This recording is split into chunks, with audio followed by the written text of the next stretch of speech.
Sejam todos muito bem-vindos a mais um vídeo aqui do nosso canal e dessa vez um tema muito aguardado, um tema muito polêmico, mas que o nosso mestre Thiago Santinelli me mandou no WhatsApp pedindo para fazer um roteiro sobre, então cá estou eu, né? Quando ele falou, cara, o esquema agora é falar de constelação familiar, eu falei, então, show de bola, vou providenciar um roteiro. Bom, 3 avisos rápidos antes da gente começar a bater esse papo, tá bom? Primeiro de tudo, eu agora tenho uma luzinha. Vocês estão vendo que eu tô melhor iluminado e é de noite agora? Hoje, né, já são 20 horas e 50 minutos do dia 17 de maio de 2023 e eu estou bem iluminado porque olha só, olha que legal. Eu ganhei um presente de aniversário de uma das psicólogas da minha equipe e eu nunca usei esse negócio porque eu não sabia exatamente como usar. E aí eu me lembrei que eu tinha um tripé, mas enfim, isso não é papo agora, é só queria compartilhar que eu tô feliz, tem um equipamento novo. Segundo, vocês sabem que eu sou pesquisador bolsista pelo CNPq em tecnologias assistivas. Eu desenvolvo uma órtese, né, para mobilidade de membros superiores, né, de extensão e flexão do cotovelo, para pacientes com nenhuma ou pouquíssima mobilidade desses membros. Eu desenvolvo uma órtese via interface cérebro-máquina, né, conectar o cérebro e quando o sujeito então tiver a imagética do movimento, querer realizar a intencionalidade daquele movimento, teoricamente até a órtese é para se mexer. Só que você sabe também que o meu campo de pesquisa favorito, e é o meu campo de pesquisa principal, e onde eu pretendo seguir minha vida majoritariamente, é no campo de pesquisa da hipnose. E eu consegui uma vaga de estágio lá na Hungria, na capital, Budapeste. Eu basicamente vou para o laboratório do Dr. Keksi Zoltan para ficar alguns meses. Entretanto, eu não vou ganhar nada com isso, a não ser a experiência aí, né? E a grande oportunidade, mas é voluntário e eu não tenho condições de ir para a Europa e me manter na Europa, né? Então, a gente está fazendo meio que um crowdfunding, né? Um financiamento coletivo aí para quem quiser me auxiliar a poder realizar esse sonho de ir lá para a Europa fazer pesquisa. Eu basicamente estou dando aulas exclusivas de psicologia, neurociências na plataforma Aprenda Psicologia do Zero, tá?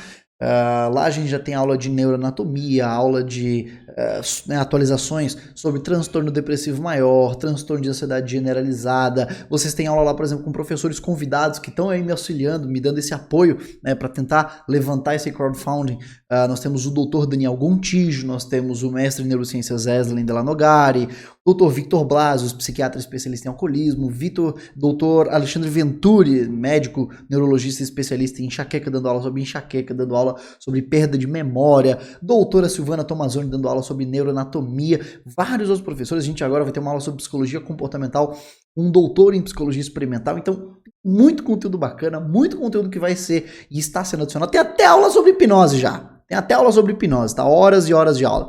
Então, pessoal, quem quiser me ajudar, o link tá aqui na descrição, beleza? aprendadozero.com, beleza? Então, aprendadozero, o número.com. E vocês podem fazer as suas inscrições por lá, beleza? Não tem limite de data, até porque eu preciso de financiamento para poder ir para lá, beleza? A minha bolsa de pesquisa é de R$700, tá? E eu já tenho que gastar dinheiro para comer e me transportar até o laboratório, então não rola de eu conseguir ir para a Europa e me manter lá com R$700. Show de bola? Então, conto com vocês. O terceiro aviso é sobre um vídeo que não sei se teremos, eu gostaria de saber a opinião de vocês. Já passou um determinado tempo, eu não postei esse vídeo porque eu não tinha tempo para editar, mas agora tem uma pessoa que edita coisas para mim. A gente tem aí a nossa sementinha do mal trabalhando para nós ali todo dia de manhã, editando Reels para mim lá no Instagram, mas ele também poderia editar vídeos para mim no YouTube. E eu gravei a minha ida, eu e a minha noiva, eu e a Natália, nós fomos para Florianópolis, nós fomos fazer o curso de neurociências, no curso de verão de neurociências da Universidade Federal de Santa Catarina, e a gente filmou lá alguns takes de aulas, né, dos vários doutorandos e mestrandos que estavam dando aula, nossa impressão sobre as aulas e tudo mais. E a gente também filmou mais ou menos um pouquinho da nossa ida para o nosso ensaio de pré-wedding. E a gente queria saber se vocês querem que a gente mande o Sementinha do Mal editar tudo isso para a gente postar esse vlog aqui do curso da UFSC e dessa viagem aí do pré-wedding para vocês, beleza? Então se vocês quiserem, é um conteúdo diferente, não é muito do habitual que eu faço aqui, mas é isso aí. Eu já tentei fazer um vlog uma vez, deu uma flopada legal, que é um vídeo aqui do canal em que eu levei um inscrito aqui do canal para academia comigo para dar um treino de perna. E foi bem bacana, tem poucas views, mas tá aí no canal caso vocês queiram ver. Beleza, vamos para o assunto principal então do vídeo. Vamos falar então sobre as constelações familiares ou constelação familiar ou constelações familiares sistêmicas, né? Então, chame como você quiser, nós estamos falando sobre as obras de Bert Hellinger, autor alemão de formação desconhecida, mas Bert Hellinger, então, que já faleceu, ele forma essa metodologia aí de terapia, né, de psicoterapia, onde então você visa alterar, né, modificar ali, ou melhor, constelar, né, a formação e o sistema familiar do indivíduo, seus problemas geracionais, e através de um campo morfogenético você consegue então puxar informações sobre aquela pessoa, sobre seus antepassados, onde eles partem do pressuposto, então, de que exista, primeiro de tudo, né, um campo morfogenético. Vocês podem jogar isso no Google, vocês vão achar, eu não estou inventando, não. Eles realmente acreditam que existe um campo morfogenético, ou campo mórfico, tá? No qual é como se fosse uma espécie de memória coletiva inconsciente. Entretanto, o campo morfogenético, vocês veem ao longo da literatura da constelação familiar, ele é tanto entendido quanto uma coisa física, ou seja, uma coisa que realmente existe, de certa forma, aí, que paira no cosmos, como também uma questão espiritual. Então, mexe muito na questão de você querer falar que não tem evidências, e a pessoa fala, não, é que a gente não está dizendo que exatamente existe, mas muitos consteladores vão falar que existe, então, enfim. Não existe nenhuma prova, nenhuma mínima evidência sobre a existência de um suposto campo morfogenético. E antes que alguém fale, se você experimentasse constelação familiar, você gostaria, você não falaria mal. Eu já participei de constelação familiar. Eu já fui até São Paulo participar de constelações com os grandes borogodós da constelação familiar. Eu estive na roda de constelação familiar representando uma pessoa que estava sendo constelada. Eu vivi a experiência para saber como essa pseudociência é, tudo bem? Então, perdão pelo spoiler, é uma pseudociência. Mas, vamos lá. Quando o Thiago Santinelli pediu para que eu, então, fizesse esse roteiro, eu fui atrás, obviamente, da literatura. E quando a gente fala em literatura, pelo menos aqui no nosso canal, a gente fala em papers, né? A gente fala em literatura acadêmica, não em livro, necessariamente, embora, sim, existam livros acadêmicos, tá? Mas a gente vai atrás dos artigos científicos, que é por ali onde a ciência se comunica. É por ali em que um cientista expõe os seus dados, expõe os achados das suas pesquisas, e os seus pares, isso é, os outros pesquisadores do campo, vão então pegar esses dados, ler e tentar replicar para ver se o cara tá falando a real ou se ele tá mentindo. Show? Por quê? Assim como andorinha sozinha não faz verão, artigo sozinho e solitário não faz evidência. Tá? Então não é porque tem um artigo de uma terapia X que diz que aquela terapia é boa, que a terapia é boa, tá? Até porque, lembre-se no processo básico quando a gente fala em intervenção, tá? Intervenção no que tange saúde, beleza? Não, sei lá, intervenção sociocomunitária, não, estamos falando aqui de questão de saúde, tá? Seja intervenção médica, odontológica, psicológica, fisioterápica, intervenção na área da saúde. Não é porque você fez uma intervenção e você melhorou que o resultado dessa melhora foi por causa da intervenção. Tá? Isso é básico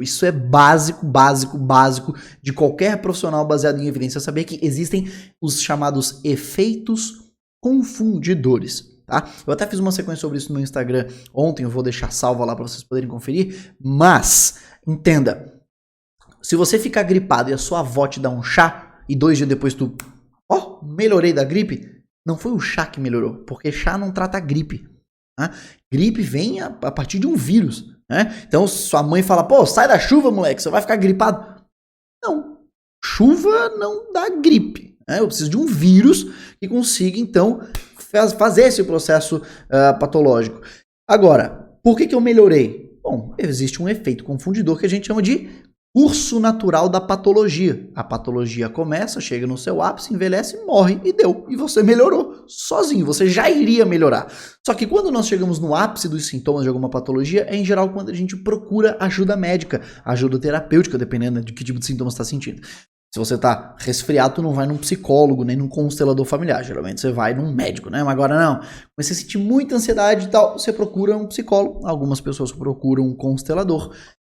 Só que se você só estava passando, por exemplo, uma questão aguda, você ficou muito estressado, muito ansioso, é normal que isso volte, que isso se trate sozinho. né? E aí você vai lá e associa que foi ao constelador. Depois de um tempo, como você gostou daquele processo, você se sente ansioso de novo, vai no constelador, resolvi de novo. E você fica nesse processo de, nossa, a constelação é muito boa. Mas, se você não quer acreditar em mim, vamos então analisar a metodologia, tá, das pesquisas acadêmicas de constelação familiar. Por quê? Dentro da ciência, a gente fala que existe uma questão de tempo, né, uma relação de tempo. Ou seja, se eu falar para você, olha, eu quero saber qual é a melhor forma de se construir uma ponte. Uma ponte. Bom, um engenheiro civil, ele vai atrás de um artigo científico para saber, então, qual é a melhor intervenção para construir pontes? Ele basicamente vai encontrar o quê? 50 mil artigos científicos. Ele vai ler 50 mil artigos? Não, ele não tem tempo de vida para poder fazer isso. Então, o que ele vai fazer? Ele primeiro vai nas revisões de literatura, especificamente numa chamada revisão sistemática. Felipe, onde é que você está querendo chegar? Vamos lá. Revisão sistemática é a melhor forma de revisão de literatura, porque é a única e possui de fato um método rigoroso, um método sistemático para avaliar. Os demais tipos de revisões de literatura geralmente são inundadas de viés, ou seja, o autor ele basicamente escreve aquilo lá no sentido de ele tem uma ideia, ele tem uma crença e ele escreve aquilo citando algumas referências que corroboram muitas das vezes com o pensamento deles. Agora, a revisão sistemática tende a ser, né, em geral, um viés reduzido, porque existe um processo a ser seguido. Mas nem toda revisão sistemática é boa. Na verdade, a maioria é bem ruim, tá? Só que nem só de análise, né, de evidências qualitativas se faz uma revisão sistemática. Se você quiser ter uma revisão ainda melhor, um dado ainda mais certeiro, mais próximo da realidade, para você saber, então, qual é a melhor intervenção para se construir uma ponte, qual é a melhor intervenção para se tratar depressão, ansiedade, fobia, enfim, você vai procurar uma revisão sistemática com meta-análise, que é a síntese quantitativa dos dados. Então não é só uma discussão dos autores. A meta-análise é quando você pega os artigos, os ensaios clínicos, que eu já vou explicar antes da gente começar a debater os artigos de constelação familiar. A síntese quantitativa, ela vai pegar os dados empíricos, ou seja, os dados que foram coletados ali através do empirismo, do experimento real mesmo, de pegar pessoas e fazer essas intervenções para comparar se a terapia funciona ou não, e vai bater estatisticamente esses dados para bater a régua. Ó, tínhamos 10 ensaios clínicos sobre constelação. 8 falaram que funciona. Ah, não, então funciona. Beleza. Batemos aqui as estatísticas, analisamos o risco de viés, analisamos a qualidade da evidência e, tava bacana, tá? Então funciona. Ah, show de bola. Ou eu posso bater as estatísticas de 10 artigos ruins, o meu resultado vai ser ruim, mas vai dizer que não, funciona. Mas só disse que funciona porque os artigos eram um lixo, foram mal escritos, eram completamente enviesados, ou seja, os autores passaram, né, na escrita a sua crença e não a realidade, e aí então, basicamente você tem artigos científicos propagando mentiras. Bom, como eu falei, se o cara quer construir uma ponte, ele não vai se basear em artigos científicos de 100 anos atrás. Ele vai se basear no que foi escrito em geral nos últimos 5 anos. Tanto é que as revistas científicas, quando você vai publicar um artigo, né, pelo menos as boas, elas pedem que pelo menos 60%, 70% das tuas referências bibliográficas tenham sido publicadas nos últimos 5 anos. Por quê? O que se discutia há 10 anos atrás não é o que se discute agora. Então ciência tem que ser atual. Aí eu fui atrás da literatura, e a literatura mais recente que eu encontrei foi essa daqui, né? Uma revisão sistemática aqui, tá? De TAG e demais colaboradores, né? Então o famoso TAG et al., tá? Publicado em 2021, sobre a eficácia da terapia de constelação familiar, né? Na melhora aí da saúde mental. Show de bola? Então aqui os caras testaram a constelação familiar para questões aí psicológicas, show? Porém, eu já adianto para vocês que esta revisão sistemática, que é muito, muito utilizada pelos consteladores familiares, é fraudulenta.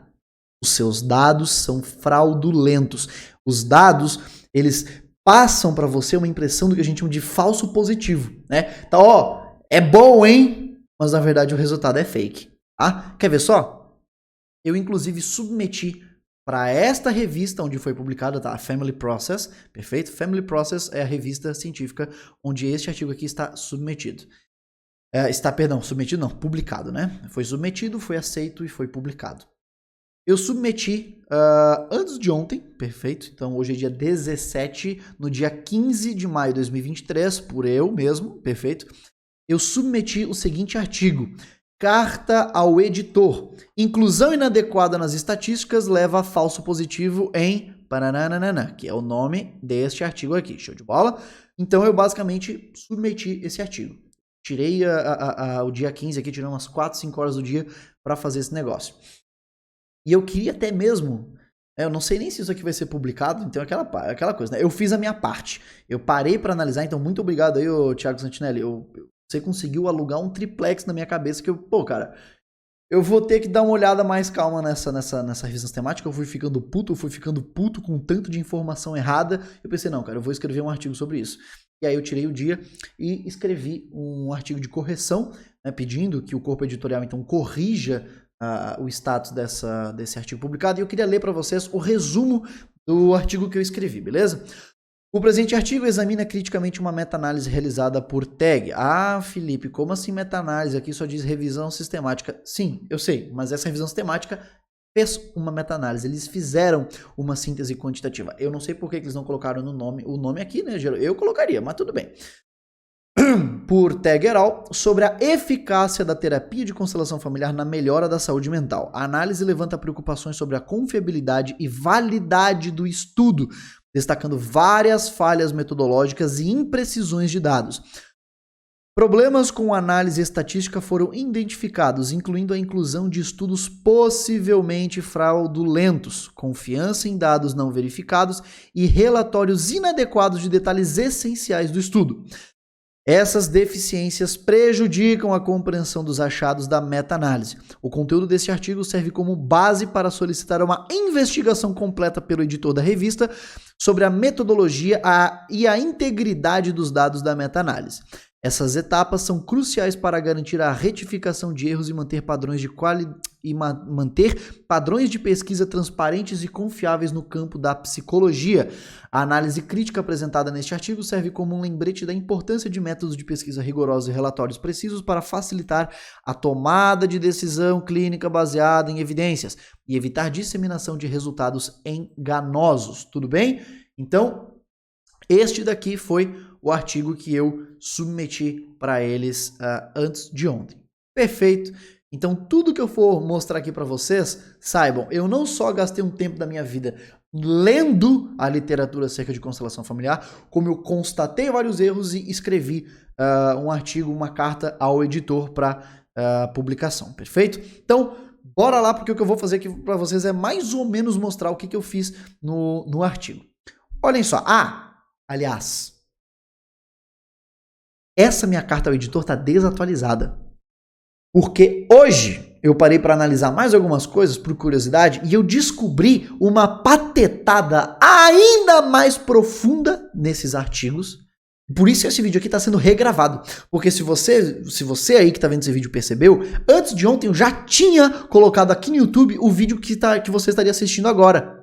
Eu retirei, né, ele já estava ali público para vocês terem noção que isso seria lançado na estreia, que você está assistindo agora provavelmente, mas eu retirei e eu tô gravando de novo, porque eu descobri uma coisa ainda mais FDP dos autores e eu vou expor aqui para vocês também, bem? Mas bora lá! Basicamente, quando a gente abre esta revisão aqui, nós temos o seguinte. Eles estão falando que eles querem, então, ver aí a eficácia, né? E não só a eficácia, mas a tolerabilidade dessa terapia, dessa intervenção, para a melhora da saúde mental. E esse já é o primeiro problema. O que eles estão caracterizando como saúde mental? Tá? Porque saúde mental é, por si só, um termo inútil. Um termo inútil. Porque quando a gente fala em intervenção, eu tenho que especificar intervenção no quê? Tá? Porque, veja, saúde mental é tão útil quanto o termo resiliência. Resiliência, por muitos autores, já é tido como um termo descartável. Porque se você pega 10 autores falando de resiliência, tu pode ter 10 obras falando de coisas completamente diferentes. Não é um termo muito operacional. Né? Tanto é que estão criando aí escalas de operacionalização para resiliência agora. Inclusive é tema de doutorado aí de uma orientadora minha. Então, vejam, Quando você fala, isso daqui buscou ver a melhora na saúde mental, tá, mas qual parte do contexto saúde mental? Porque saúde mental como um todo, olha só, é uma estratégia falaciosa. É literalmente eu fazer uma intervenção sem objetivo nenhum e o que aparecer de melhor eu vou falar, ó lá, tá vendo? A intervenção é eficaz. Tu faz uma intervenção, tu não faz ideia do porquê. Aí o cara apareceu dormindo melhor. Nossa, a intervenção é boa para a qualidade de sono. Mas aí tu tá de sacanagem, né? Aí é fácil. Assim eu sempre vou ter resultado positivo, porque o que aparecer, eu vou dizer que aquilo ali melhora. Não. Uma pesquisa é feita. Bom, vamos testar então constelação familiar para depressão, para estresse, para sono, para impulsão alimentar. E aí você vê se funciona ou não. Agora fala, não, melhora a saúde mental. Tá, mas qual o critério de saúde mental eu tô aqui utilizando? Perdão, tá, pessoal? Vocês vão ver que tem uma mudança de luz aqui ali, é porque eu tô chutando direto esse tripé aqui do negócio da luz, porque eu não sou acostumado com esse negócio. Eu ainda tenho que me adaptar. Então, o primeiro problema a gente já vê logo já no resumo da obra, tá? Aí, então, olha só que interessante. Isso daqui eu achei a nata do chorume, tá? Vamos lá. Eles pegaram, então, eles conseguiram incluir 12 estudos, né? Desses 12 estudos que eles analisaram, 9 deles mostraram aí uma melhora estatística significativa, tá? Na melhora da saúde mental, a favor da constelação familiar. Então, de 12 estudos analisados por eles, 9 mostraram que constelação familiar funciona. E olha esse detalhe, eu achei maravilhoso. E os estudos que não mostraram melhora, ou seja, os estudos que mostraram que constelação familiar não funciona, foram elencados por eles como de qualidade metodologicamente baixa, ou seja, estudos ruins metodologicamente, ou seja, estudos que você não pode confiar, você não pode confiar no resultado. Mas aí eu fiquei me perguntando, né, então, se os estudos que mostraram que não funcionavam eram ruins, qual critério você usou para dizer que os estudos que mostraram que funcionava eram bons? Porque quando você analisa essa obra, você não encontra nenhum modelo de análise de qualidade da evidência, tá? Dos estudos que eles disseram que são bacanas. Eu vou mostrar aqui para vocês o quão ruins esses estudos são. Então, se os estudos que mostraram que não funciona são ruins, e eles estão dizendo que os estudos que eu vou mostrar para vocês que são um lixo são bons, então ou esses estudos aí eram realmente muito ruins, ou só foi muito conveniente eles falarem isso. Não faz sentido? É tipo, eu quero te provar uma coisa. Eu encontrei 12 evidências sobre o tema. 3 delas mostraram que eu tô errado. Então eu vou fechar a tela e ficar só com os 9 aqui que concordam comigo. Mas e se os 3 estiverem com a informação certa? Tá? Eles não dão detalhes sobre esses 3, tá? Eles não dão detalhes adequadamente, assim como eles não revisam a qualidade das evidências dos bons estudos, beleza? Aí você vai seguindo esse papel de pão, um monte de texto corrido, a gente chegou aqui na aba de metodologia, critérios de elegibilidade, tudo mais, o protocolo aqui de registro no Próspero, isso aqui é muito bacana. Isso daqui tende a ser uma coisa que aumenta o seu critério aí de avaliação de uma revisão sistemática. Por quê? Um registro no Próspero, tá? E lembrando, Próspero só diz respeito a revisões sistemáticas de intervenção, perfeito? É basicamente o seguinte, você diz lá no Próspero, cara, com muitos detalhes, tudo que tu vai fazer na tua revisão sistemática, o que você vai analisar, de que forma, várias coisas. E você registra lá. E aí você recebe, então, esse número, tá? Esse número aqui de registro. Eu conferi, existe de fato, não é fake não, tá, pessoal? E você vai lá e você vê, então, tudo que os caras se programaram para fazer. Porque daí você pode bater com a revisão sistemática. Tá? Ou seja, é uma forma de você ver se os autores, tá? Se eles não burlaram muito as coisas, beleza? Ou seja, eles fizeram o que eles falaram que eles iriam fazer antes de se depararem com os resultados, ou depois que eles se depararam com os resultados, talvez eles tenham mudado algumas coisas, beleza? Agora vamos lá. O que não impede, tá? Isso aqui não é um impeditor sacro de que a pessoa não consiga roubar, né? Roubar nas estatísticas, beleza? E vocês vão ver como que não. Eu vou mostrar para vocês. Vamos lá. um fator, né, importante, um fator aí forte, mas que às vezes levanta uma suspeita. Os caras procuraram artigos, tá? Procuraram ensaios clínicos. Simplesmente, vamos contar junto, tá? PsyInfo, Embase, Medline, cadê? Aqui, ICE, Psydex, Extra, Procast, The Cochrane Library e Google Academic. Os caras procuraram em 9 bases de dados, ou seja, eles foram atrás de artigos de ensaios clínicos sobre constelação em 9 bases de dados diferentes e ainda por cima aceitaram artigos que estivessem escritos em 6 línguas diferentes.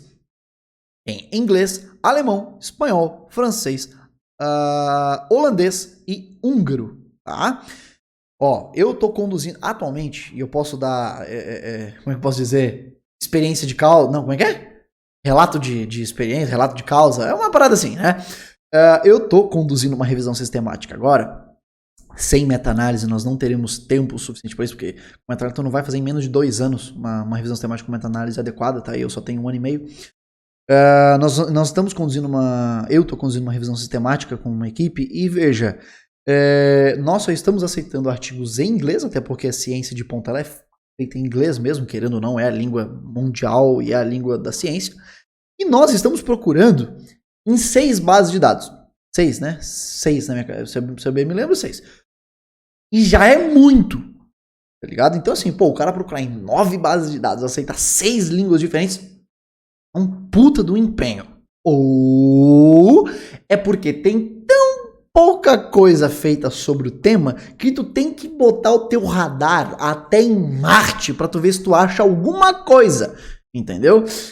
Então fica aí sempre essa balança a ser medida. E a gente vai ver pra qual lado que de fato ela pendia. Beleza. Seguindo mais pra baixo, a gente chega aqui. E uma meta-análise ela foi performada, tá? E nela foram incluídos 5 estudos que avaliaram então a eficácia da terapia de constelação familiar, tá? Que são Hopner, 2006, Kruger e Schmidt-Michael, 2003, Langlotz, 2005, Langlotz, 2006 e Wenhold e colaboradores, 2013, tá? Então, vamos lá. Para entrar na meta-análise, só 5 estudos conseguiram bater os seus critérios de inclusão, beleza? Então, só 5 puderam ser incluídos. E olha só que interessante. Eles utilizaram, né, eles empregaram nessa análise um modelo de efeito aleatório. Sendo que quando você vai estudar estatística e você entende sobre tamanho amostral, você vai ver que para o tamanho de amostra deles, tá, seria mais apropriado o uso de efeito fixo. Por quê? Porque com o tamanho de amostra que eles têm, o tipo de amostra que eles têm, estudos pequenos num efeito aleatório passam a ser entendidos, passam a poder ser contabilizados como se eles tivessem uma relevância maior do que eles têm. Então, um estudo muito bom, um estudo grande, tá? Versus um estudo pequeno, quando se tem pouco artigos assim, um efeito aleatório, eles tendem a ter uma relevância mais pareada. E isso afeta o resultado depois da sua... como é que eu posso dizer de uma forma simples? Da sua recomendação, do seu achado, da sua interpretação daqueles dados. Ou seja, um artigo grande, ele deixa de subjugar um artigo pequeno. E eles passam a ter relevâncias e tamanhos de importância na hora da análise um pouco mais parecidas. E então isso afeta assim, a estatística. Então lembra que eu falei lá atrás sobre o Próspero? Do tipo, eles não precisam exatamente mudar a forma como eles vão analisar lá na frente quando eles verem que o resultado não era o que a gente queria. A gente quer um resultado positivo. Desde o começo, eles já se propõem a fazer uma coisa que talvez vá beneficiar a crença deles. Tá bem? Inclusive eu falo sobre isso daqui com mais detalhes no meu artigo que eu submeti lá. Espero que seja publicado para vocês poderem conferir. Se for publicado, eu informo vocês, tá? Seja aqui, no Instagram, enfim, mas eu informo vocês, beleza? Aqui, vamos lá. Essa frase aqui eu achei maravilhosa. Pessoal, eu vou pegar estudo por estudo, tá? Que eles incluíram nessa meta-análise. Eu vou mostrar para vocês como o buraco é bem baixo. Olha só que interessante. O resultado da meta-análise em psicopatologias não diagnosticadas especificamente, indica olha, essa frase aqui é um absurdo para quem tem 3 neurônios funcionando. Indicou, né, a constelação familiar indicou um efeito de tratamento, então um efeito de tamanho de tratamento moderadamente forte. Tem noção do tanto de evidência que tu tem que ter, tá, para uma terapia, para uma intervenção clínica, ela ser considerada moderadamente forte? Geral tem pago muito pau para a terceira onda, né, para as terapias contextuais, e muitas delas estão aí para baixo, tá? E ainda assim a gente já sabe que, pô, bacana, beleza, tem futuro, mas precisamos de melhores pesquisas e tal. A constelação familiar, com base em 5 estudos, relatou um tamanho de efeito moderadamente forte. E o melhor, olha a continuação da frase. Independentemente da natureza controlada ou não controlada dos designs dos estudos. Ou seja, eu quero que vocês entendam o tamanho do buraco. O que é um estudo controlado, Felipe? Vamos lá. Você controla as variáveis que poderiam manchar, borrar a correta interpretação de um estudo. Ou seja, vamos lá. Eu quero saber se constelação familiar funciona para depressão. O que eu preciso fazer? Um ensaio clínico, ou seja, preciso pegar pessoas e submetê-las a essa intervenção. Só assim? Pego 100 pessoas e boto elas a fazer constelação familiar? Não. Eu preciso de um ensaio clínico controlado. Se eu quiser seguir um padrão ouro, se eu quiser que a minha evidência realmente seja uma boa evidência, será um ensaio clínico controlado aleatorizado, ou seja, randomizado. Ou seja, eu vou pegar, por exemplo, 100 pessoas, e elas serão distribuídas aleatoriamente, tá? Para 2 tipos de grupo. Intervenção X, que está sendo testada, ou grupo controle. E o grupo controle pode ser de uma evidência assim, mais fraquinha, mas já melhor, né? Porque tem controle. É a famosa lista de espera, tá? Ou seja, são as pessoas que têm aquele diagnóstico, por exemplo, depressão, mas elas não vão ser mandadas para tratamento nenhum, elas vão ficar literalmente esperando, ou seja, uma lista de espera. Elas estão ali com os sintomas e vão continuar depressivas até o final do tratamento e depois no follow-up. Já vou explicar também o que é follow-up. Ou o grupo controle pode ser um controle positivo, ou seja, eu posso comparar então constelação familiar ao padrão ouro que a ciência tem para depressão, que é no caso terapia cognitivo-comportamental. Então eu posso pegar constelação familiar, CF versus TCC, e ver depois de, sei lá, 4 meses de intervenção, qual se saiu melhor. E depois eu tenho que fazer o follow-up. O que é follow-up, Felipe? É literalmente acompanhar os pacientes. Por quê? Porque é esperado que depois de um tempo, infelizmente, os sintomas regressem, os sintomas voltem. Tá? Então eu tenho que saber se aquela intervenção ela é realmente eficaz, se os sintomas voltam ou não. Para isso você vai precisar de um follow-up assim, mínimo assim, de 6 meses. Tá? Melhor adequadamente 24 meses.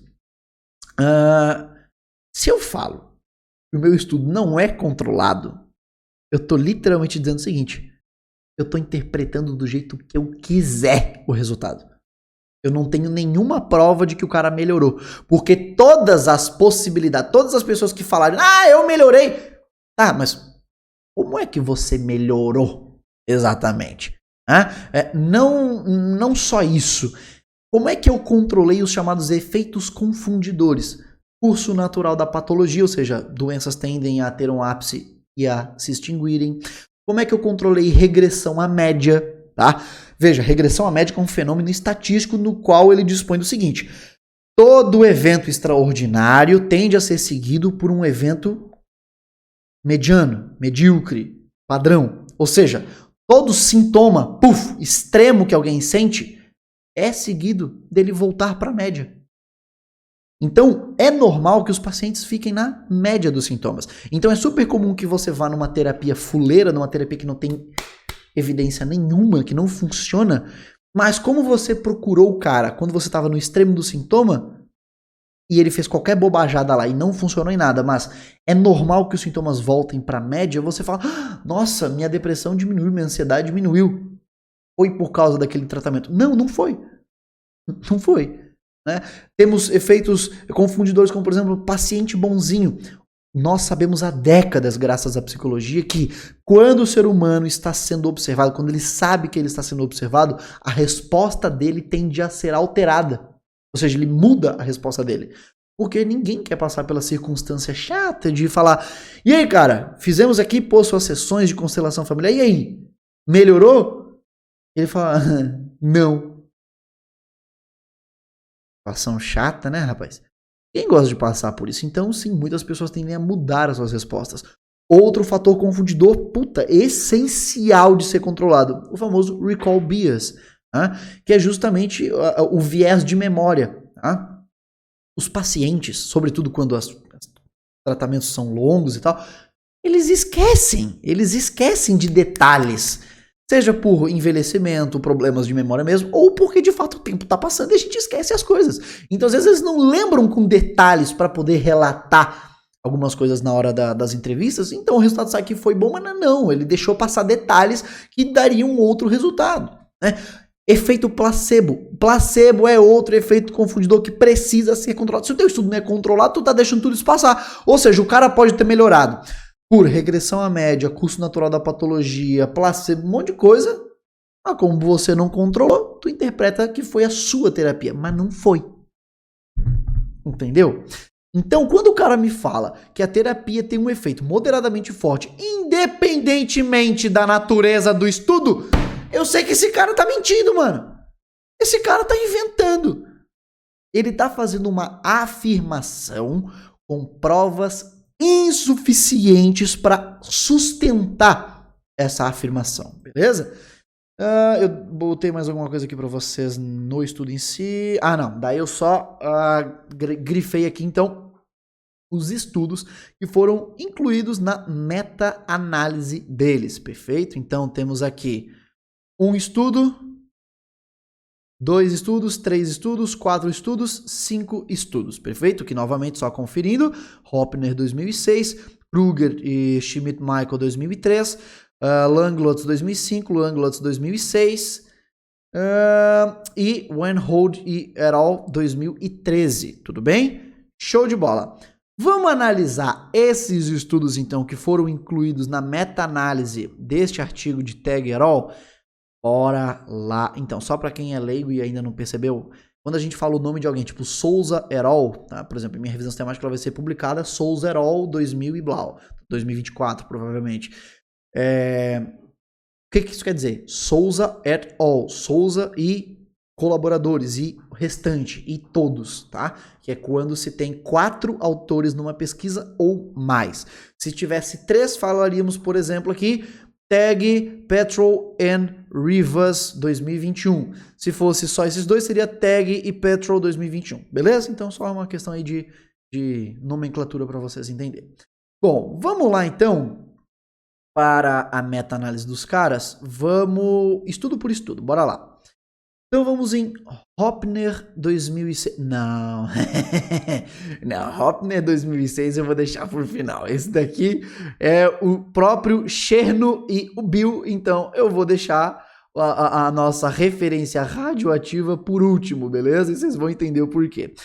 Vamos lá, Kruger e Schmidt-Michael 2003. Bora lá. É este estudo aqui, tá? Kruger, Schmidt-Michael 2003. Esse estudo aqui é a maior patetada que eu já vi. É o pior ensaio clínico que eu já li na minha vida. Ele é literalmente um ensaio, um suposto ensaio clínico, né? Onde eles pegaram um grande número, um grande N amostral. N amostral é isso, tá? O número de participantes ali, tá? Eles pegaram um total de... Cadê aqui pra mostrar pra vocês? As cacetas aqui em alemão não me ajudam, tá? Aqui, ó. 25 pacientes. 25 pacientes, tá? Desses 25 pacientes, vamos dar uma olhadinha. 17 eram internos do hospital psiquiátrico e 8 eram externos. Desses, vamos lá. Vamos lá. Eles têm aqui os diagnósticos, tá? Então, bora lá. Aqui, ó. Por alguma razão achei que estava em outro lugar, mas não, tá aqui. Vamos lá. Desses pacientes, nós tínhamos 12 esquizofrênicos, tá? 4 pacientes com transtorno do humor, 5 pacientes com transtornos de ansiedade ou de transtorno obsessivo-compulsivo e 4, tá, de diagnósticos de transtornos de personalidade. Então, vamos fazer uma observação muito simples. Como é que eu sei que a minha intervenção funciona se os pacientes que eu incluí no estudo são de diferentes diagnósticos? O resultado está completamente manchado. Sabe por quê? Vamos lá. Qual é o prognóstico? Ou seja, qual é a perspectiva de resultado do tratamento entre um paciente com esquizofrenia e um paciente com depressão? Esquizofrenia, infelizmente, não tem solução, entendeu? O tratamento é, em base, fazer com que o sujeito aprenda a viver socialmente com habilidades da melhor maneira possível e impedir a incidência de novas crises, porque quanto mais crise, né, a partir de cada crise, o sujeito tem ali, ele não volta para o estado pré-mórbido, diferente, por exemplo, de outros transtornos ali do espectro da esquizofrenia. Na esquizofrenia, o sujeito tem uma crise, ele piora. Tem uma crise, piora. E não tem essa recidiva aqui, tá? Então, se eu tenho um grupo de 25 pacientes e o suposto resultado de 25 pacientes é o que vai dizer se o meu grupo, né, se a minha terapia, perdão, funciona ou não, cara, olha só que sacanagem. Pacientes de ansiedade e depressão têm uma possibilidade de melhora. Tem sim, e são grandes chances. Então eu posso fazer uma terapia com eles, eu posso dar medicação para eles, e enfim, eles vão melhorar. E eu vou dizer então que a terapia funciona. Tá, mas e o dado daqueles 12 caras lá? E o dado daqueles 12? Então, eles não melhoraram, mas como outros pacientes melhoraram, afinal eram de outros quadros, então eu digo que constelação funciona para tudo. Não. E outra coisa, esse artigo ele é extremamente mal escrito, ele não relata as coisas adequadamente. Eu vou depois mostrar isso para vocês até com uma prova, porque aqui tá tudo em alemão e talvez vocês não queiram acreditar em mim.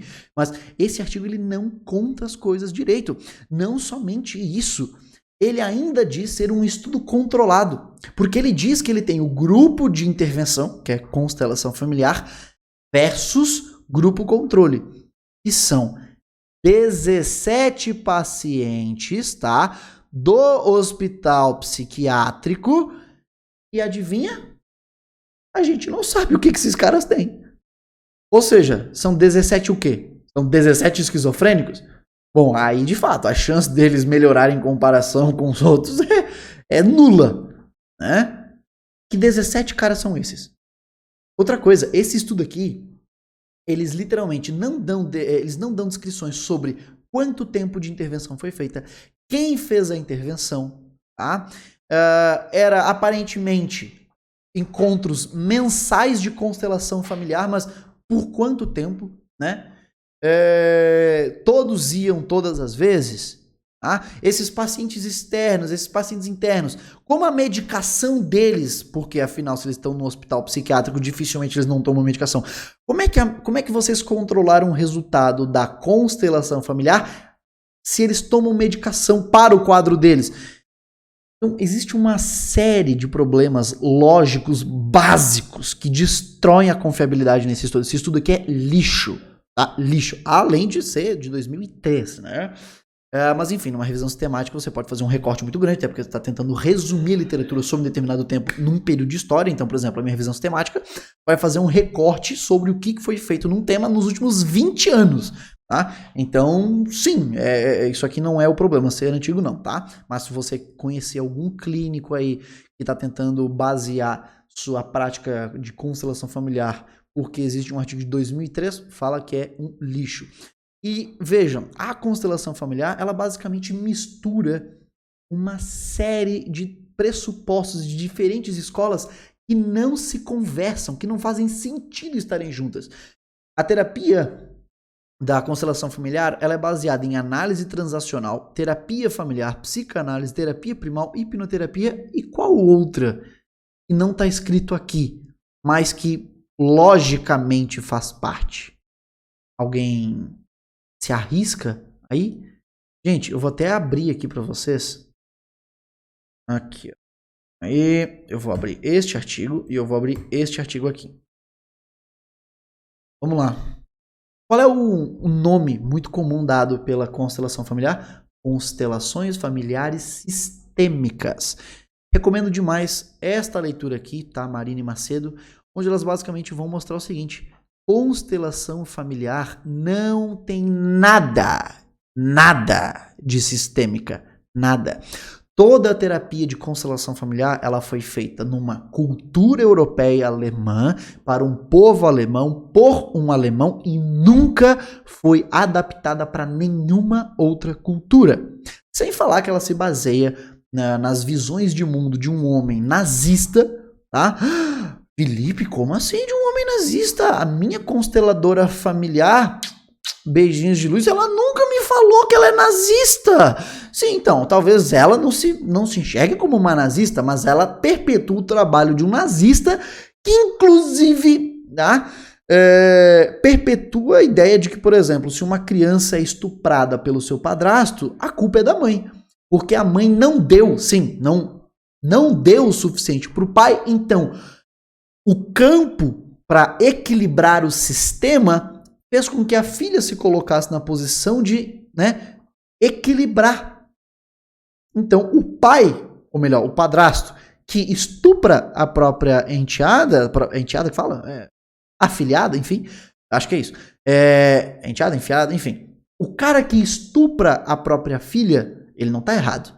É que a mulher, que aliás, se você é mulher e faz constelação familiar, você é completamente leiga. E eu não tô aqui no papel de querer tirar onda ou ofender as vítimas, tá? Não são pacientes, são vítimas da constelação familiar. Você, mulher, você é literalmente substrato do pó da bosta na teoria da constelação familiar. Tá? Você é literalmente feita para servir o homem na sua estrutura familiar. E até o ponto de vista de estrutura familiar da constelação familiar é completamente patriarcal, um conceito de família completamente arcaico, tá? Então, cara, só corre.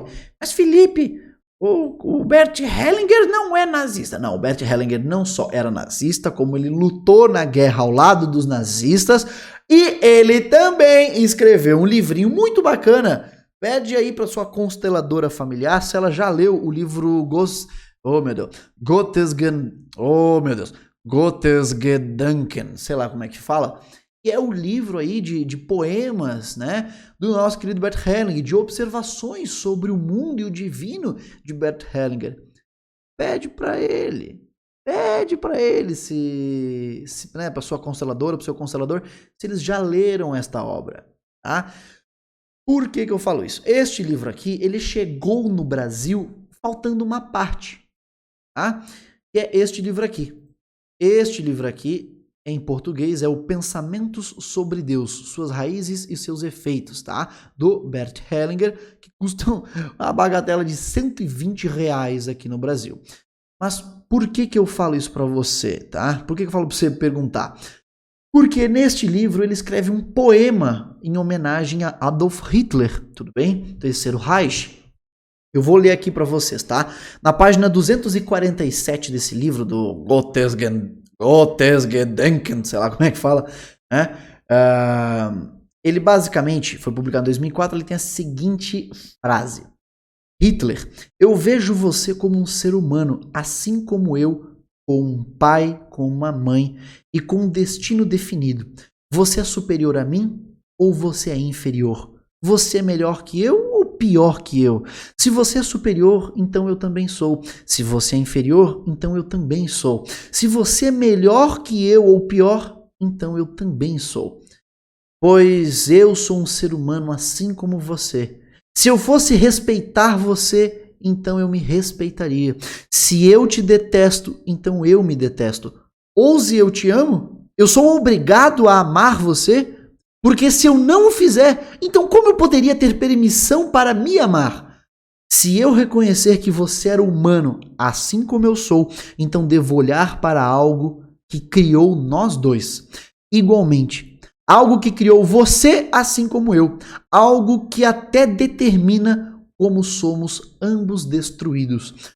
Como eu poderia me excluir de nossa fonte suprema comum? Todo o tempo eu estou excluindo você? Como eu poderia culpar essa causa final e me elevar muito acima dela enquanto eu estiver culpando você? No entanto, não me atrevo a ter pena de você. A causa final de sua ascensão e queda não é diferente da minha. Eu honro, vou repetir, eu honro isso em você, como eu honro em mim mesmo. Eu me rendo a tudo o que criou em você.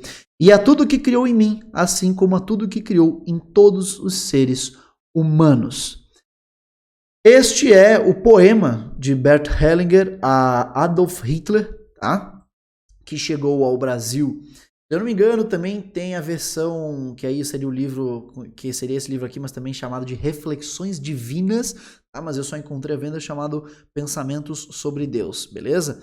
Então, pessoal, fiquem muito atentos sobre quando vocês quiserem babar o ovo de algum autor, porque talvez vocês não conheçam quem o cara é.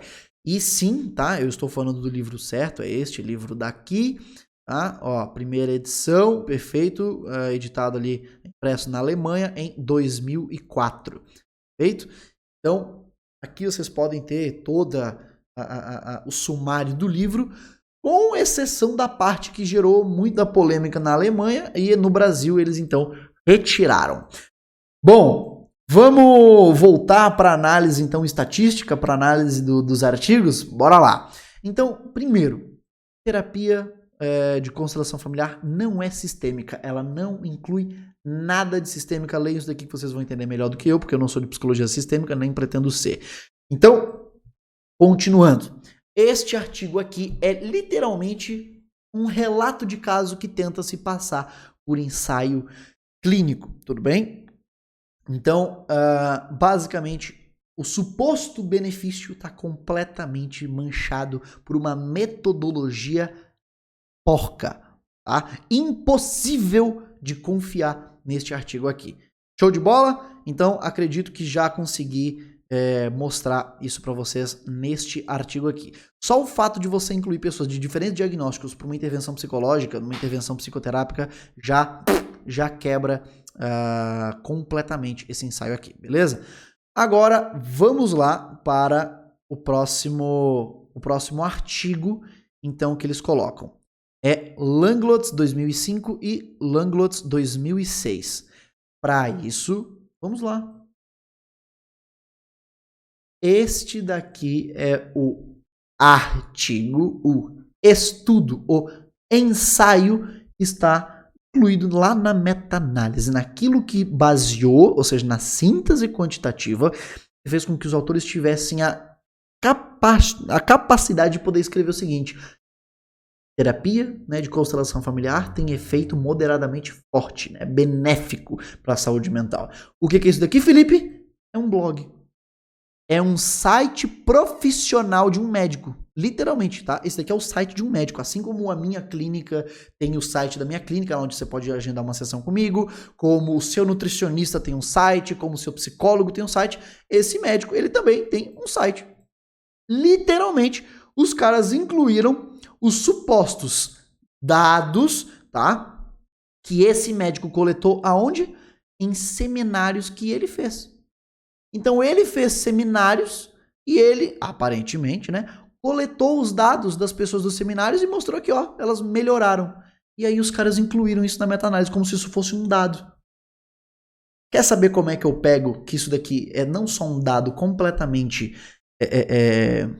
falacioso de ser utilizado para qualquer coisa séria, como também não é um estudo de verdade? Olha aqui.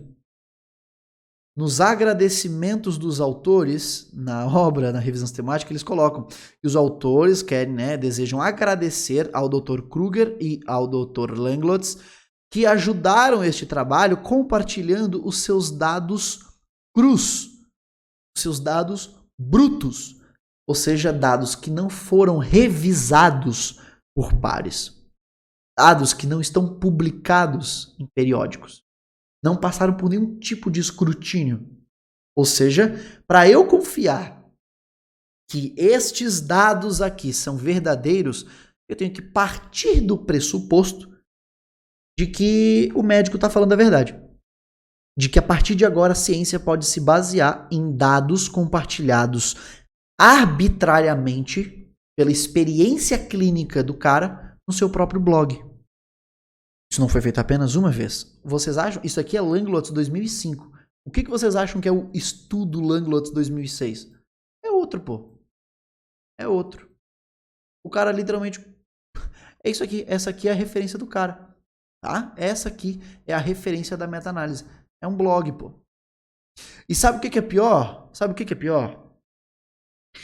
É que as pessoas que participaram desses tais workshops do Dr. Langlotz não tiveram controle nenhum. Então isso daqui é comparado a nada. E são pessoas, sabe-se lá de que diagnóstico. Ou seja, zero comparação, zero controle, público, população completamente contaminada. E o efeito placebo, então? As pessoas estão indo para o workshop de um cara, provavelmente até pagando para ir lá. É tipo, sei lá, é tipo o Pyong Lee querer fazer um estudo científico sobre o efeito da hipnose e chamar 100 fãs para ir fazer uma semana de hipnoterapia com ele. Qual que vai ser o resultado? Provavelmente positivo, porque a hipnose deu boa? Não, talvez só pelo simples fato da expectativa, do engajamento das pessoas naquele evento. De, é o Pyong Lee. Então, a pessoa engaja, tá?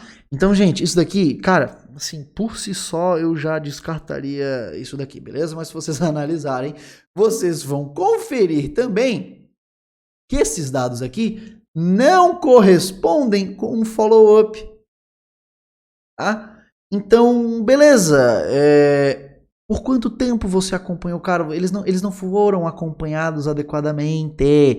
E se são diagnósticos diferentes, de novo, os resultados estão o quê? Contaminados. Eu posso ter nesse grupo de pessoas que participou desse workshop 10 pessoas com problemas realmente sérios. Mas como assim?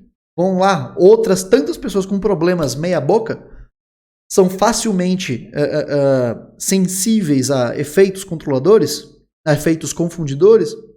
Pronto, o resultado diz que foi incrível. Mas na verdade aquelas 10 pessoas que realmente tinham problemas, elas continuam com problemas. Depois de 6 meses, 8 meses, os sintomas voltam. E aí, qual é o controle? Nenhum, zero. Então, os caras usaram também um blog para fazer o seu estudo. Depois, então, de Langlotz 2005 e Langlotz 2006, nós temos Weinhold et al. 2013. Ah, eu ainda não esqueci do Hop, né? Tá, o Hop. O Hop, né? Vocês vão ver como o buraco é embaixo. Mas veja, Weinhold et al. 2013 foi a razão de eu estar regravando este vídeo aqui. Tá? Por que eu falo isso? Vocês estão vendo que aqui tem um PDF, 2 PDF, 3 PDF? São 3 ensaios clínicos. 3 RCTs, né? Randomized Clinical Trials. Quando eu fui ver o Weinhold 2013, eu pensei, nossa, finalmente né? Randomized Controlled Trial, né? Ou seja, finalmente um ensaio clínico controlado, randomizado, pô. Finalmente. Então aqui eu pensei, pô, é o único artigo que poderia então estar incluído nessa meta-análise, né? Só que tem um porém. Vocês estão vendo esse detalhe aqui, ó? Brief report, um relato rápido, um reporte breve, rápido. Estes autores, tá? Estes queridinhos aqui, ó. Weinhold, Unger, Bornhauser, Link. Essa aqui não. Wild, se eu não me engano, Wild, sim. E a Sennheiser. Estes, não, acho que o Wild não. Wild, não me lembro. Estes caras, eles praticaram o que nós chamamos de Salami Science, ou Salami Science, ou Salami Publication. O que é um salame? Bom, se você é gaúcho, tu deve adorar aquele salame que fica maturando lá meses e meses, é uma carne muito boa, uma carne sequinha, bacana. Mas o salame, ele é uma carne enrolada ali pela tripa do porco. E se eu fatio o salame inúmeras vezes, eu dou mais volume, né? Faço parecer que é muita coisa, mas não. Tudo aquilo ainda é só uma peça de salame. Na ciência, também existe a ciência salame. Eu pego um dado e eu fico repartindo ele várias vezes para artificialmente inflar o número de publicações, inflar a relevância de um assunto, inflar o meu currículo, tá? E esses caras, eles fizeram isso. Eles fizeram um workshop de constelação familiar, e publicaram 3 ensaios clínicos. Isso não só é fraude, isso não só é super errado, como isso passa a impressão de que, olha que tema sério, né? Pô, 3 ensaios clínicos, ó, muito bacana. Mas não foi. Vamos lá. Ó, nós vemos aqui esse daqui, por que eu estou priorizando esse daqui, tá? Porque é este daqui que está incluído na meta-análise da revisão sistemática, tá? Então vamos lá. Se a gente for lá na aba de metodologia, prestem atenção nesta figura aqui, beleza? Então aqui, os caras eles estão aqui, ó, incluindo as pessoas para os grupos. Então, 104 pessoas num grupo, né, de lista de espera, 104 pessoas na intervenção aqui de constelação familiar. Se eu vier neste ensaio clínico controlado, randomizado, e olha aqui os autores, só mudaram a ordem, né? Hanger, Bornhauser, Link, Scherthazer, Wenhold, beleza? Os mesmos 5 personagens desse ensaio clínico aqui. Nós viermos aqui, olhem que interessante.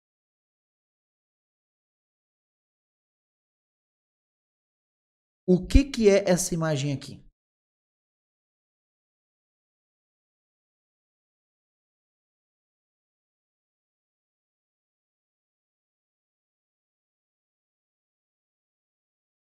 É a mesma. A mesma.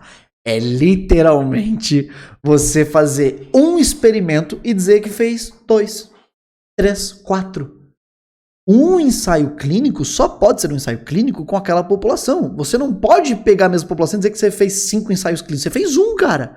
Um ensaio clínico. E olha só que interessante. Se nós viermos aqui... Perdão. Se nós viermos aqui para o terceiro, olha aqui as pessoas de novo. Hanger, Wernhold, Bornhauser, Link, Scherthazer. Né? De novo as 5 pessoas. Se nós fizermos a seguinte pesquisa, 104. Pam, pam, pam.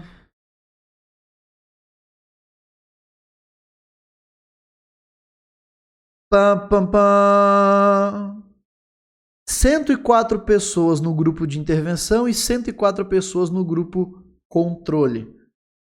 Não é coincidentemente o mesmo número que esses daqui? Olha os anos de publicação. 2014, 2013, 2013. Isso aqui é Salami Science na cara. Eu vou dar um exemplo de prática de dividir um experimento em diferentes papers que não é salame.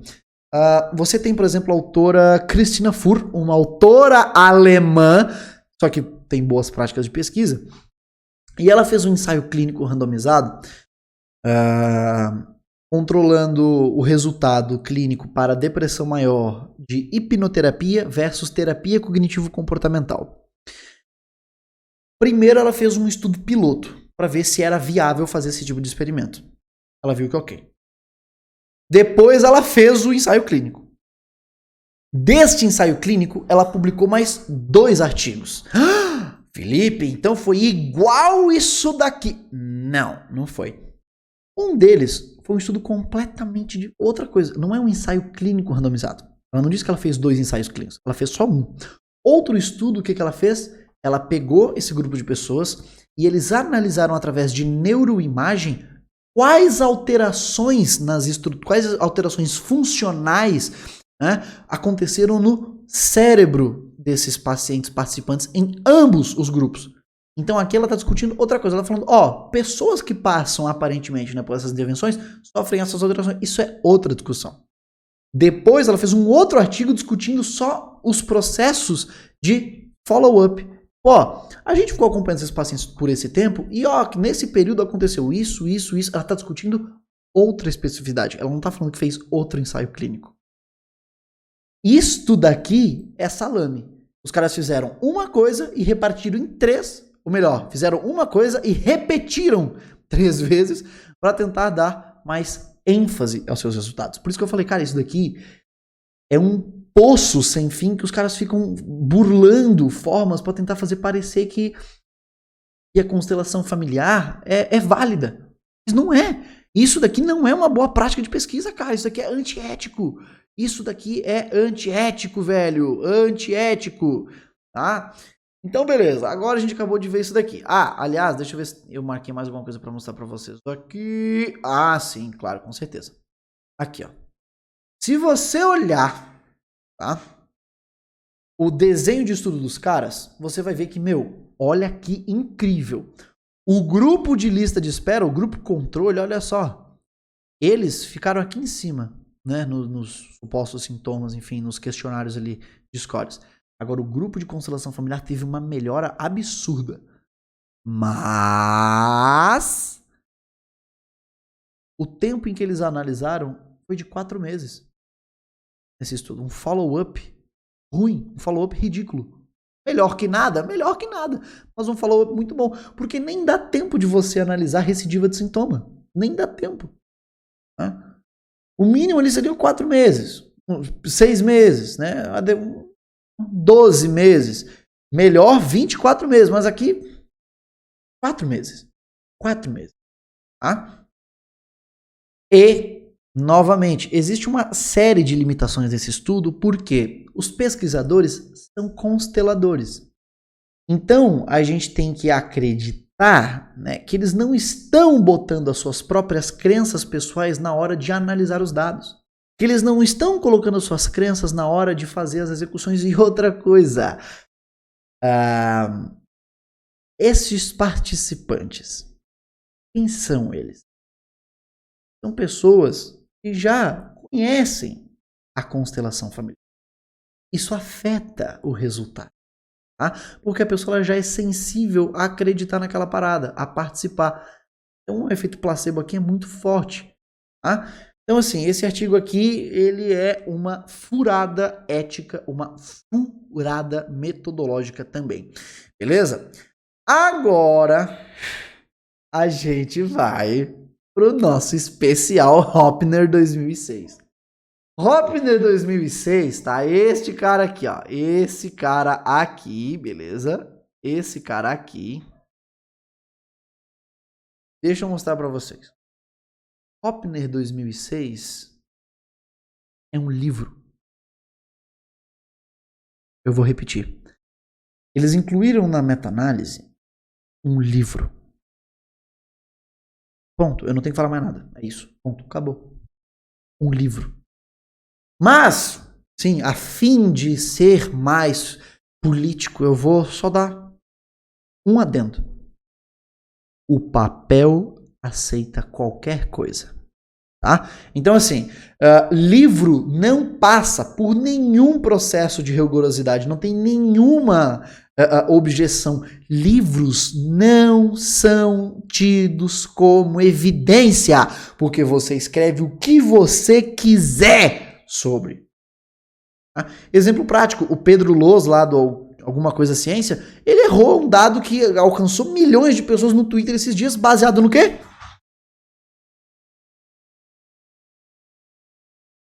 baseado num livro, que é um livro muito bom, do Matthew Walker, que é um pesquisador e professor da Stanford, um dos pica em pesquisa sobre sono, mas ele errou um dado. Ele divulgou que dormir 6 horas e 30 minutos por dia, que dormir 7 horas por dia é maléfico, né? É prejudicial. E não, nós, seres humanos adultos, precisamos entre 7 e 9 horas de sono. O dado correto são 6 horas e 30 minutos. Mas ele falou que ele pegou daqui. Bom, livro não é evidência. Os ensaios clínicos e depois meta-analisados mostram que 7 horas a 9 horas de sono é o adequado. Todas as associações de estudo, todas as associações que são voltadas à saúde pública falam nas suas recomendações entre 7 e 9 horas de sono, tudo bem? Mas ele tirou de um livro. E aí?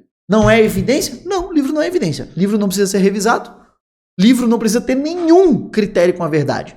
Então, só isso aí já descarta. Mas aí nós temos um porém. Né? Isso aqui é ridículo. Quando você tá aqui na obra dos caras, né? Então vamos voltar para lá.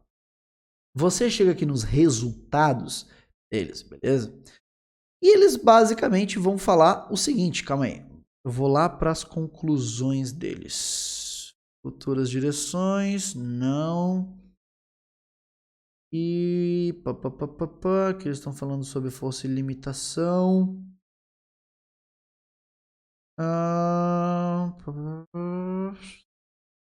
Bom, não tem nenhuma parte em específico que eu gostaria de mostrar isso para vocês. Enfim, essa própria parte aqui, não tem nenhuma outra que eu possa mostrar de uma forma melhor para vocês, não.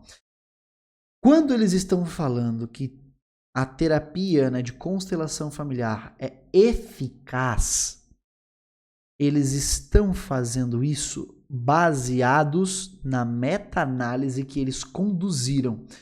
Só que para eles terem conduzido, inclusive a minha luzinha tá morrendo, tá, pessoal? A bateria dela tá acabando. Quando eles estão fazendo baseado na meta-análise. Mas a meta-análise deles, cadê? Tipo assim, cadê as figuras, sabe? Cadê as tabelas aqui para poder mostrar essa meta-análise? Eles não colocaram. Eles colocaram ela escondida. Como assim escondida, Felipe? Vamos lá, eu vou mostrar para vocês. Se vocês forem aqui, ó, no jornal, beleza? Onde está aqui então publicado o artigo, vocês têm que ir lá embaixo e aqui em informações de suporte, vocês clicam e vocês terão acesso a um documento Docs, tá? De várias páginas, com as figuras, tabelas, tudo mais, onde, vejam só, é este documento aqui, beleza? Onde lá na última página tá aqui a meta-análise deles. Beleza? Tá aqui. Tá aqui os tamanhos de efeito dos estudos que foram meta-analisados. Opa, perdão, a minha câmera tá em cima. É isso daqui que nos importa. Gente, isto daqui não é uma boa prática de pesquisa. Tudo bem? Não é a melhor forma. Isso aqui não é a forma adequada com a qual você relata o seu estudo. Isso daqui é uma figura ilegível. Isso daqui é ilegível. E sim, é uma prática muito mais comum do que se deveria, de cientistas colocarem suas figuras de forma ilegíveis, de uma forma que você não entenda aquela bosta. Por quê? Porque assim você não consegue exatamente refutar a obra do cara, porque tu não entendeu. Né? Então, olha só que interessante. A meta-análise levou 5 estudos. 2 supostamente controlados, dos quais nós já vimos que um deles foi controlado porcaria nenhuma, porque nós não temos informações sobre esse controle, não tenho como confiar de forma nenhuma neste controle. Não só não tenho como confiar no controle, eu não tenho nem como confiar no tratamento dos caras, não tenho como confiar no tratamento, não temos informações que nos permitam confiar nem na informação do tratamento, nem na informação do controle, nem na conclusão dos autores, nem na forma como essa merda foi desenhada. Depois, nós temos o patetão do Brief Report, que nada mais é do que uma má prática de salame science, tá? Esta merda foi reproduzida 3 vezes para tentar parecer que tem algum tipo de importância, Então, quando a gente olha os dados dos caras, aquilo que está controlado, na verdade, não está controlado adequadamente, não está, e aquilo que é não controlado, por si só, é critério de mandar pra puta que pariu. Tá? Como é que eu olho para uma meta-análise que está levando em consideração estudos de diferentes diagnósticos? Isso por si só já dava tudo pro ar. Tudo. E dos estudos não controlados, que por si só também já descartaria a qualidade dessa meta-análise, e não nos permitiria acreditar, tá, no resultado do estudo, nós temos um livro e 2 páginas de blog.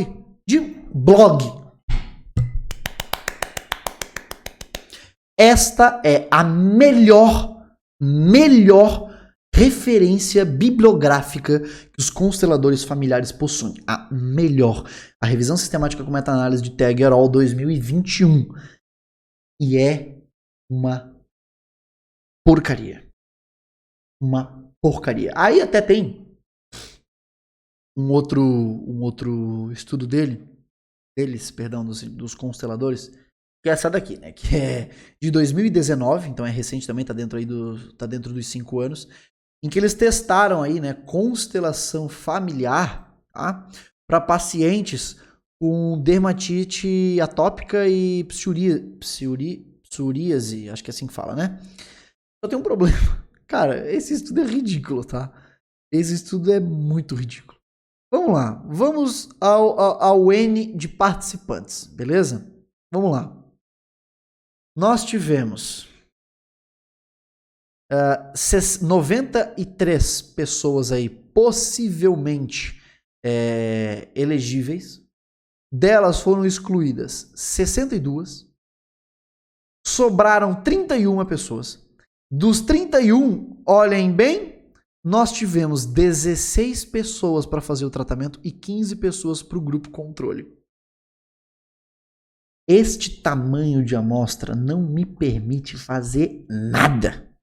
Nada. Ainda mais considerando que são 2 tipos de dermatites diferentes. Ou seja, eu já tenho um grupo, um N, tá? Um N, que ele é minúsculo, que é de 16. E ainda por cima, olha isso. As pessoas nem fizeram o tratamento inteiro. Tá? Nem fizeram adequadamente. Nem fizeram. Tá? Ó, e aí, o interessante é que, olha só, eles aplicaram depois, tá? Um questionário para saber aí o resultado da galera e tudo mais. Porém, a gente não tem acesso a essas perguntas. Não só não temos acesso a essas perguntas, não temos acesso a como elas foram feitas. Então eu não tenho como confiar também nisso daqui. Como os pacientes escolheram o que eles queriam fazer. Se eles queriam ir para a constelação familiar ou não.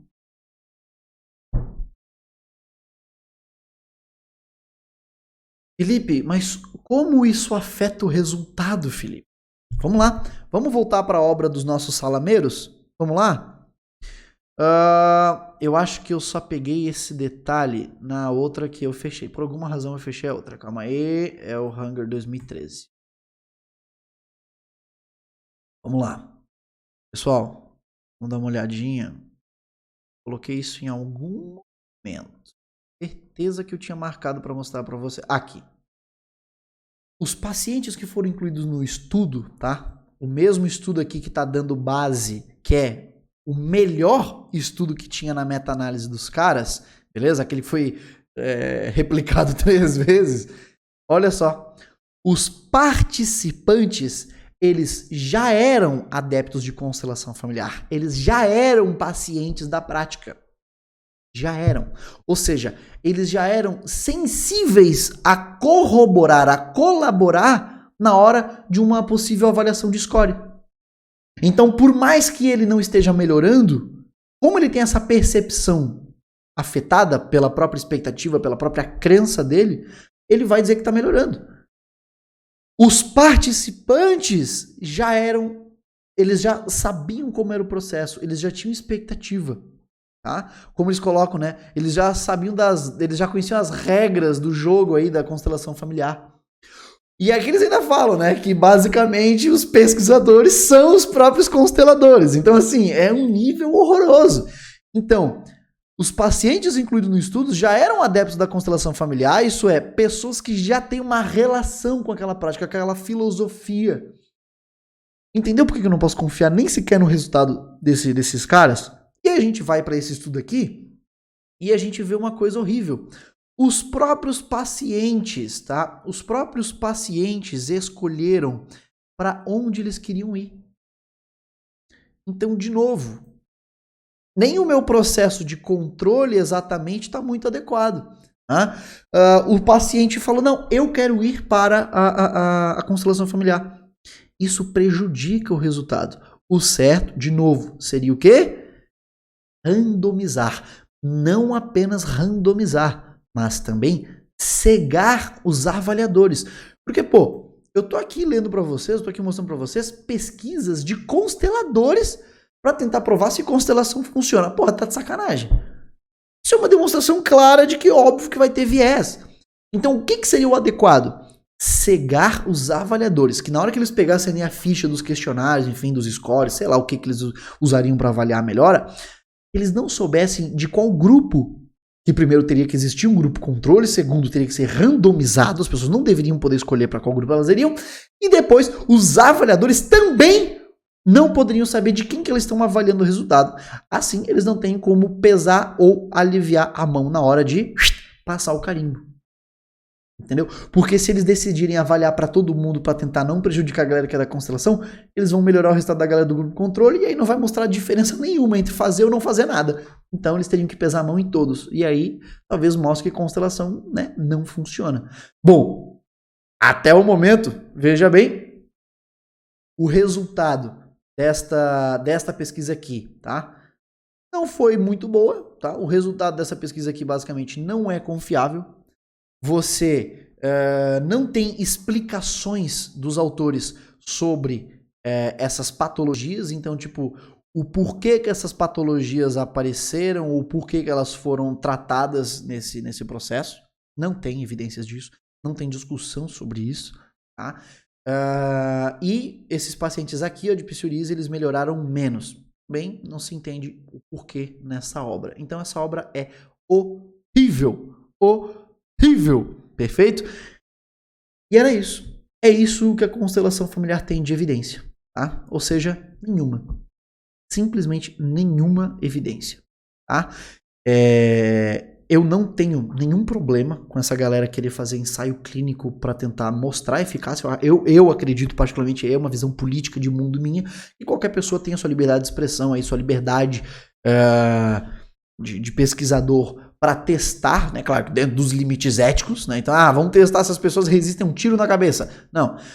Então, eu acredito sim que os consteladores tenham o direito de fazerem pesquisas para identificar se existe alguma evidência empírica de eficácia clínica. A parte da teorética tá toda furada, tá toda errada. Mas, se nós descobríssemos que, pô, apesar de toda a teoria deles estarem erradas, aparentemente funciona na clínica. Vamos então tentar entender o que está funcionando, o porquê que está funcionando. Mas a teoria está errada e não funciona na clínica, perfeito? Então, acho que consegui exemplificar aqui para vocês. O vídeo ficou maior do que eu esperava, né? Na primeira versão tinha 40 minutos, mas tudo bem. Não sei se minha didática foi boa, não sei se eu agradei a todo mundo, mas espero ter corroborado aí com vocês. Pessoal, lembrando, quem quiser me apoiar, conseguir seguir meu sonho aí de pesquisador e fazer pesquisa na Europa, aqui embaixo tem o meu crowdfunding aí, né, meu financiamento coletivo para poder ir lá. Então lá eu tô dando aulas de psicologia, neurociências e vários convidados bacanas, como o Dr. Daniel Gontijo, Wesley Delanogari e vários outros. Então, quem puder apoiar, eu agradeço de todo o coração. Inclusive, terão aí sorteios de sorte, tá? Se nós chegarmos a 50 pessoas na plataforma, nós vamos fazer um concurso de sorte desse livro aqui. É um livro, calma aí, que não tá aqui, pera aí.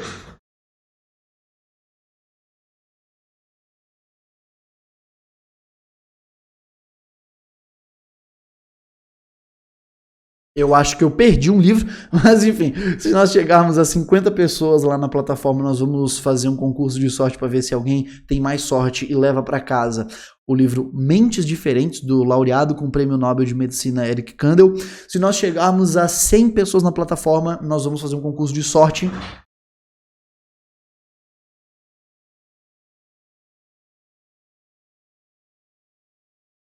deste maravilhoso livro aqui do Mark Bertal, Neurociências, perfeito, o Desvendando o Sistema Nervoso.